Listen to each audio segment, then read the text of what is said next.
My name is Elena, and I need to tell you about the day that changed everything. The day I collapsed at my desk at Meridian Financial Services and learned exactly where I stood in the lives of people I thought loved me. Before we jump back in, tell us where you're tuning in from. And if this story touches you, make sure you're subscribed, because tomorrow I've saved something extra special for you. It was a Tuesday morning in September when my left arm went numb. Not the pins and needles kind of numb you get from sleeping wrong, but a complete absence, like someone had simply erased that part of my body from existence. I was reviewing quarterly reports in my cramped cubicle, the fluorescent lights humming their usual tune above me, when suddenly my coffee mug slipped from fingers that no longer belonged to me. The ceramic shattered against the industrial carpet, brown liquid spreading in a perfect circle around my feet. I stared at it, confused, wondering why I couldn't seem to care about the mess. Then my vision blurred at the edges, like looking through fog, and the words on my computer screen started swimming together in ways that made no sense. I had been the reliable one for as long as I could remember. At 34, I was the middle child caught between Victoria, my older sister, who lived 3 states away in her perfect suburban bubble, and Marcus, my younger brother, who still called me when his electricity got shut off. Victoria had always been the golden child, the one who married her college sweetheart and produced 2 beautiful grandchildren that my parents couldn't stop talking about. Marcus was the baby, the one who got away with everything because he was still figuring himself out at 28. And me, I was Elena, steady Elena, the one who never missed a family dinner, who remembered birthdays, who drove 4 hours every other weekend to check on our aging parents in Millbrook. I was the one who answered the phone at midnight when Dad had chest pains that turned out to be heartburn, and who spent my vacation days helping Mom organize estate paperwork she kept putting off. Working at Meridian Financial wasn't glamorous, but it was stable. I processed insurance claims in a windowless office that smelled perpetually of burnt coffee and copy toner. My coworkers were pleasant enough, the kind of people you exchange weather comments with in the break room but never really know. All except for my supervisor, Grace Chen. Grace was different. She was in her early 50s, had been with the company for 15 years, and possessed the rare ability to remember that her employees were actual human beings with lives outside those gray cubicle walls. When I had pneumonia 2 winters ago, she personally drove chicken soup to my apartment. When my car broke down last spring, she let me work from home for a week without making me use sick days. Grace was the kind of boss who noticed when you looked tired and sent you home early, who celebrated your small victories and never made you feel guilty for having boundaries. The morning of the stroke, I had arrived at work feeling off. Not sick exactly, but heavy, like I was moving through water. I attributed it to stress. Victoria had called the night before to inform me that she wouldn't be able to make it to Dad's 70th birthday party next month because little Sophie had a dance recital that same weekend. She said it like I should automatically understand that a 6-year-old's ballet performance trumped our father's milestone birthday. "You'll figure something out," she had said dismissively. "You always do. Maybe plan something smaller, more intimate. Dad won't mind." But Dad would mind. He had been talking about turning 70 for months, mentioning casually how nice it would be to have all his children together for once.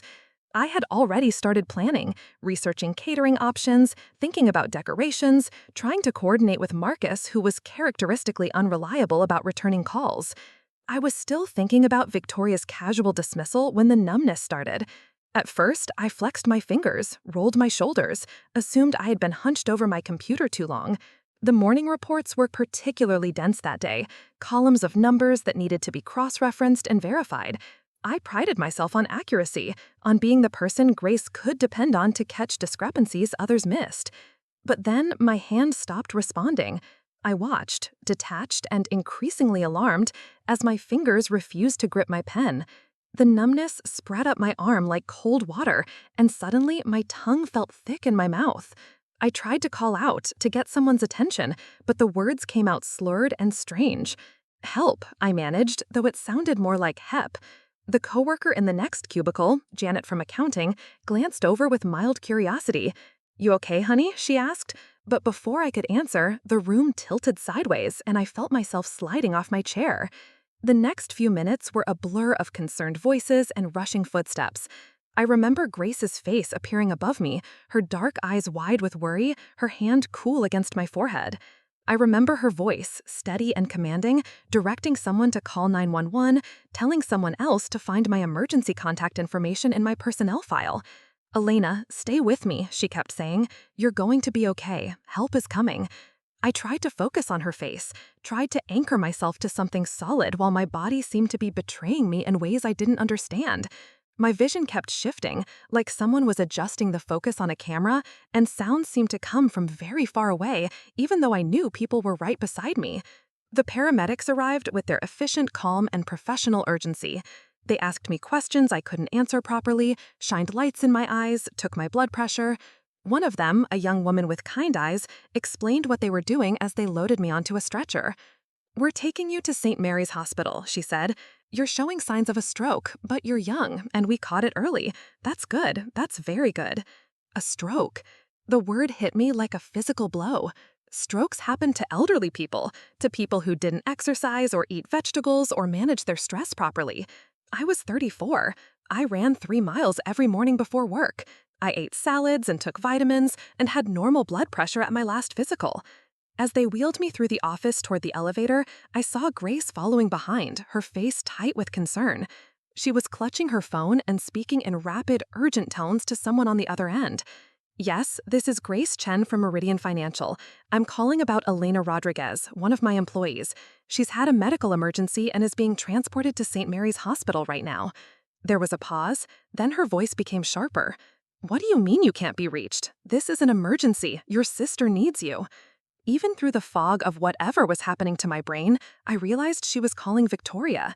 Sweet, reliable Grace was trying to reach my family while I lay there unable to speak properly, unable to move my left side, unable to do anything but trust that someone, somewhere, cared enough to make sure I wasn't alone.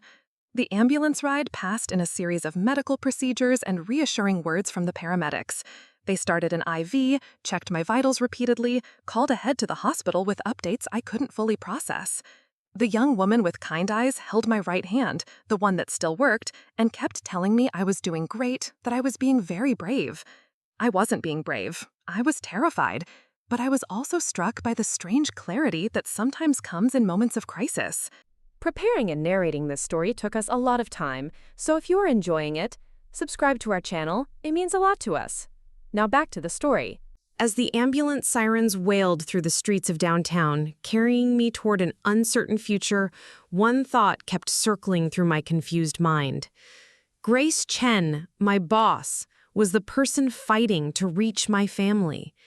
Grace Chen was the one making sure I wasn't forgotten. Not Victoria, who couldn't be bothered to rearrange her schedule for Dad's birthday. Not Marcus, who probably wouldn't check his phone for hours. Grace, who had known me for 3 years in a professional capacity, was the one acting like family, while my actual family remained unreachable. The irony wasn't lost on me, even as my brain struggled to process basic information. The person who cared enough to follow me to the hospital, to make those difficult phone calls, to ensure I had someone in my corner, wasn't bound to me by blood or obligation. She was there because she chose to be. The emergency room at St. Mary's Hospital was a symphony of controlled chaos. Bright lights, beeping machines, the squeak of sneakers against linoleum floors, and voices calling out medical terms I didn't recognize. I was wheeled directly into a trauma bay where a team of doctors and nurses surrounded me like a well-rehearsed orchestra, each knowing exactly when to step in and what their role would be. Dr. Sarah Kim, the stroke specialist, was a woman in her 40s with steady hands and a voice that commanded attention without being harsh. She explained everything as she examined me, her words cutting through my confusion with professional kindness. "Elena, we're going to do a CT scan to see what's happening in your brain," she said, shining a small flashlight into my eyes. "The good news is you got here quickly. Time is critical with strokes, and your supervisor made sure you received immediate care." Grace. Even in my foggy state, I felt a surge of gratitude toward her. She had stayed with me until the paramedics arrived, had made sure I wasn't alone during those terrifying first moments when my body stopped obeying my mind. As they prepared me for the CT scan, A nurse approached with a clipboard and a gentle expression. "We've been trying to reach your emergency contacts," she said softly. "Your supervisor provided us with the numbers. We reached someone named Victoria Rodriguez, but—" The nurse hesitated, glancing down at her notes with obvious discomfort. "She said she was in the middle of something important and asked if we could call back later. We explained this was a medical emergency, but she said her sister tends to be dramatic about health issues and hung up." The words hit me like a second stroke. Victoria had been contacted about my medical emergency and had dismissed it as drama. My sister, who I had supported through her difficult pregnancy with Sophie, who I had helped move twice, who I had listened to complain about her marriage for hours over wine and expensive dinners I couldn't really afford, had hung up on the hospital calling about my stroke. "We also tried Marcus Rodriguez. The number went straight to voicemail and he hasn't returned our call." I wanted to explain that this was normal, that Marcus never answered his phone, that he probably wouldn't check his messages for days. But my tongue still felt thick and uncooperative, and the words came out as frustrated mumbles that no one could understand. The CT scan revealed a clot and a small artery in my brain. Dr. Kim explained that I had suffered what's called a lacunar stroke, relatively minor but still serious enough to cause the numbness and speech difficulties I was experiencing. The good news was that I was young and healthy, and they had caught it early enough to prevent major damage. "We're going to start you on medication to dissolve the clot and prevent another one from forming," she explained. "You'll need to stay here for observation, probably 3 to 4 days. Do you have someone who can stay with you or check on you regularly?" I tried to nod toward the nurse's clipboard, thinking of Victoria and Marcus, but Dr. Kim must have seen something in my expression because she leaned closer. "Elena, is there someone else we can call? A close friend, perhaps? Someone who can be here for you during your recovery?" Before I could attempt an answer, I heard familiar footsteps in the hallway outside my room. Grace appeared in the doorway, slightly out of breath, carrying a small overnight bag and wearing the same worried expression she'd had when the paramedics wheeled me away from the office. "I'm sorry," she said to Dr. Kim. "I'm Elena's supervisor, Grace Chen. I know I'm not family, but I wanted to make sure she was okay. I brought some things from her desk that I thought she might need." Dr. Kim looked between Grace and me, then consulted her chart. "Are you the person who called the ambulance?" "Yes, Elena collapsed at work. I rode with her in the ambulance until they wouldn't let me go any further." Grace moved closer to my bedside, her eyes scanning the monitors and medical equipment with the same attention to detail she brought to reviewing quarterly reports. "Her family has been contacted," Dr. Kim said carefully, "but they're not able to be here right away. Elena's going to need support during her recovery." Grace didn't hesitate. "I'll stay. As long as she needs someone here, I'll stay." I felt tears forming in my eyes, not from pain or fear, but from the overwhelming realization that this woman, who owed me nothing beyond professional courtesy, was volunteering to be my anchor during the scariest experience of my life. Over the next 2 days, Grace became a constant presence. She took personal leave from work, something I know she rarely did, and set up camp in the uncomfortable hospital chair beside my bed. She helped me communicate with the nurses when my speech was still slurred, advocated for me when I was too tired to ask questions, and made sure I was comfortable in ways that had nothing to do with medical care. She brought books from my apartment after I managed to tell her where I kept my spare key. She downloaded my favorite podcast episodes onto her phone so I could listen to familiar voices when the hospital sounds became overwhelming. She even brought my own pillow from home because she noticed I wasn't sleeping well on the thin hospital pillows. "You don't have to do this," I managed to say on the second day when my speech had improved enough for full sentences. "You've already done so much." Grace was reading emails on her laptop, handling work issues remotely so she could stay with me. She looked up from her screen with an expression that was both kind and slightly fierce. "Elena, in 3 years of working together, you've never once made me feel like helping you was a burden. You've stayed late without complaint when we had deadline crunches. You've covered for coworkers who were out sick. You've handled difficult clients with patience I don't think I could manage. Why would you think I'd do anything less for you now?" It was such a simple statement, but it illuminated something I had been struggling to understand. Grace saw our relationship as reciprocal, as valuable, as worthy of investment. She had been paying attention to who I was as a person, not just as an employee, and she had decided I was worth this effort. Meanwhile, Victoria had called the hospital exactly once. Not to check on me, but to tell me she couldn't visit because she didn't want to expose the children to hospital germs. She spoke to me for less than 5 minutes, spent most of that time explaining how stressful this was for her, and ended the call by saying she was sure I'd be fine because I was tough. Marcus never called at all. On the third day, when Dr. Kim was preparing my discharge paperwork, she pulled Grace aside for a conversation they thought I couldn't hear. But hospital rooms have thin walls, and voices carry. She's going to need someone to check on her for the first few days at home, Dr. Kim was saying. Someone to make sure she's taking her medications, that she's not having any concerning symptoms. Stroke patients, especially young ones, sometimes minimize their symptoms because they're eager to get back to normal. I understand, Grace replied. I've already arranged to work from her apartment for the rest of the week. My laptop is portable, and our IT department set up a secure connection. I'll be able to handle my responsibilities while making sure she's not alone.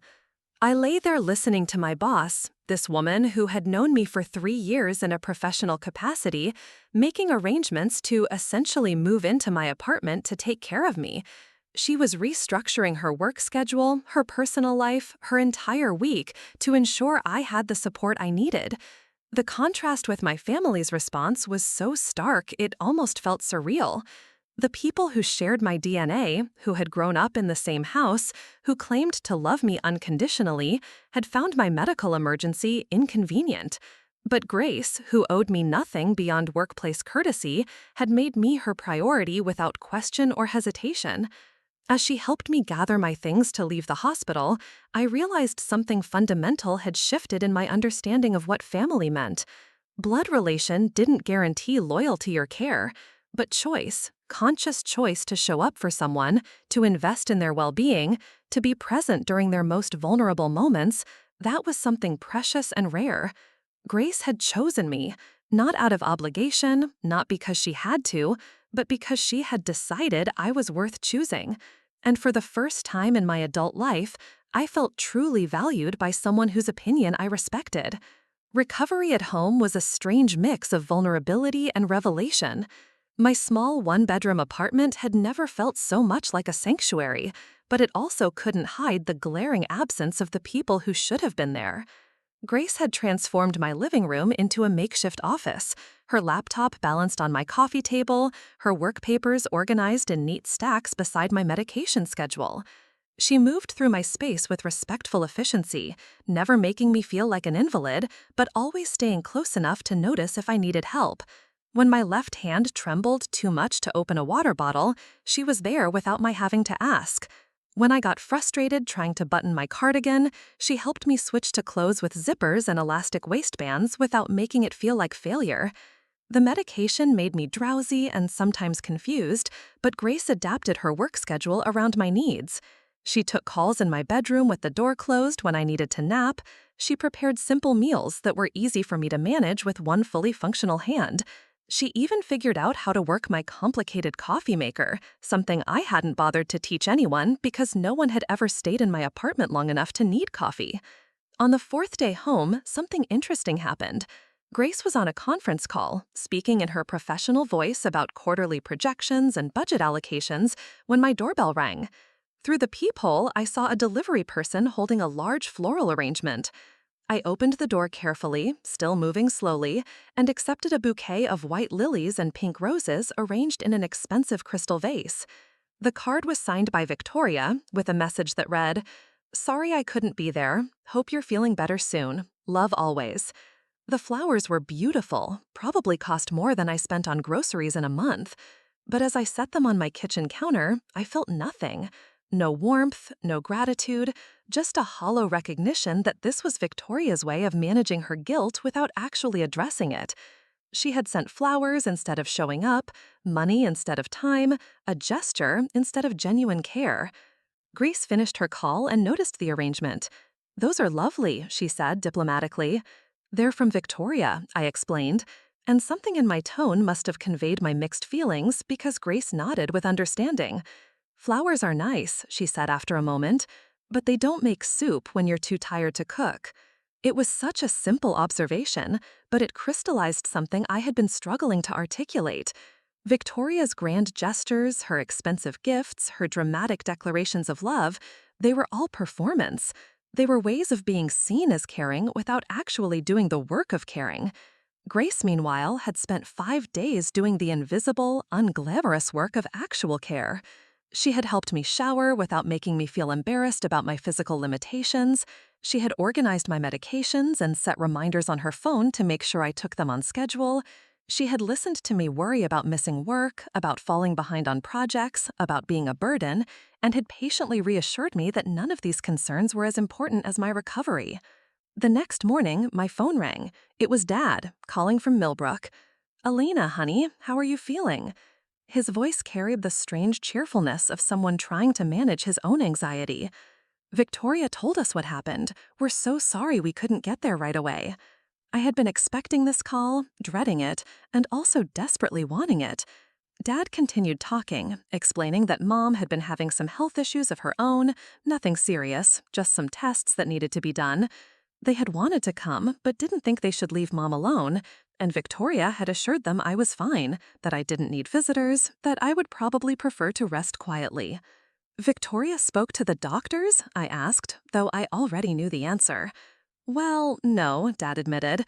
"She said she talked to you, and you told her you were okay, that it wasn't serious. She said you were being your usual independent self and didn't want anyone making a fuss." There it was. Victoria had not only dismissed my medical emergency when the hospital called her, she had actively discouraged our parents from coming. She had managed the narrative, presenting herself as the informed family member, while ensuring that no one else's response would highlight her own absence. I could have corrected him. I could have explained that Victoria had hung up on the hospital, that she had never spoken to my doctors, that she had sent flowers as an afterthought rather than showing up as a sister. But what would be the point? Dad was calling because he cared, because he was worried, because he was trying to be a good father despite the complicated family dynamics Victoria had created. "I'm okay, Dad," I said instead. "I had good care at the hospital, and I'm recovering well at home."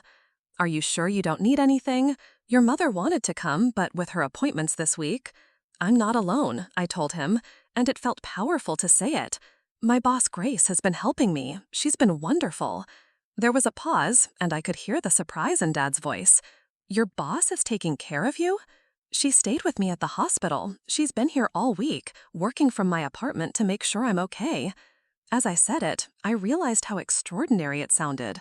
How unusual it was for a supervisor to provide this level of personal care for an employee. Dad struggled for words. "That's remarkable. You'll have to thank her for us." After we hung up, I sat quietly in my living room, watching Grace respond to work emails while keeping one eye on me. She had heard my side of the conversation and didn't ask questions, didn't pry, just continued doing what she had been doing all week, being present, being reliable, being the person I could count on. That evening, as Grace prepared to head home for the first time since my stroke, she helped me organize everything I might need during the night. Medications within easy reach, her phone number programmed into my emergency contacts, a plan for the next day. "I'll be back in the morning," she said, gathering her work materials, "but call me if anything feels wrong, even if it seems minor. Promise me." I promised, and as she reached for her coat, I finally found the courage to ask the question that had been bothering me all week. "Grace, why are you doing all this? I mean, I'm grateful, more grateful than I can express, but this is so far beyond what anyone would expect from a boss." She paused in the doorway, considering her answer. "Elena, do you remember when I started at Meridian, my first week on the job?" I nodded. Grace had been hired to replace our previous supervisor, who had been universally disliked for his micromanagement and condescending attitude. "I was terrified," she continued. "New company, new team, trying to prove myself in a management role I wasn't sure I was ready for. And you were the first person who made me feel like I could do the job. Not because you said anything particularly encouraging, but because you treated me like a person instead of just a title. I remembered those early days, how nervous Grace had seemed, how carefully she had approached every interaction with the team.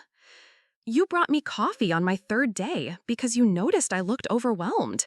You stayed late to help me understand the filing system without making me feel stupid for not knowing it already. You answered my questions without judgment, and you never made me feel like I was imposing when I needed guidance. Grace smiled, her hand still on the doorknob. You showed me what it meant to lead with kindness instead of authority. Everything I've learned about being a good supervisor, I learned by watching how you treat people. So when you needed someone to show up for you, there was never any question about what I would do. She left me with that revelation, and I spent the night thinking about the strange circular nature of care.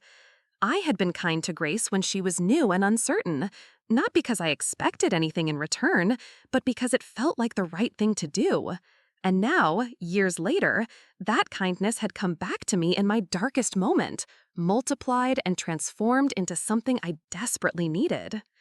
It made me think about Victoria and Marcus, about the dynamic we had established over decades of family interactions. I had always been the one giving, the one adjusting, the one making allowances for their limitations and needs. But unlike my relationship with Grace, there had never been reciprocity. My kindness to them had been absorbed and expected, never reflected back when I needed it most. The stroke had revealed something I hadn't wanted to see, that blood relation doesn't guarantee loyalty, and that the people who show up for you in crisis are the ones who have been quietly showing up for you all along. 3 weeks after my stroke, I returned to work on modified hours. My speech had fully recovered, and most of my motor function had returned, though I still tired easily and needed to take frequent breaks. Grace had prepared the entire team for my return, making sure I wouldn't be overwhelmed with questions or forced to relive the scary details of my medical emergency. The office felt different now, not because anything had physically changed, but because my perspective had shifted entirely. These people, my coworkers, who I had thought of as pleasant but distant, had rallied around me in ways my own family hadn't. Janet from accounting had organized a meal train for my first week back. The IT department had quietly upgraded my workstation to reduce eye strain. Even Tom from maintenance, who I'd barely spoken to in 3 years, had asked Grace how I was doing every single day I was gone. A month later, Dad called with news. Mom's health issues had turned out to be more serious than they'd initially thought. She needed surgery, and they were both scared. He asked if I could come home to help for a few days, his voice carrying that familiar mixture of hope and assumption that I would, of course, rearrange my life to accommodate their needs.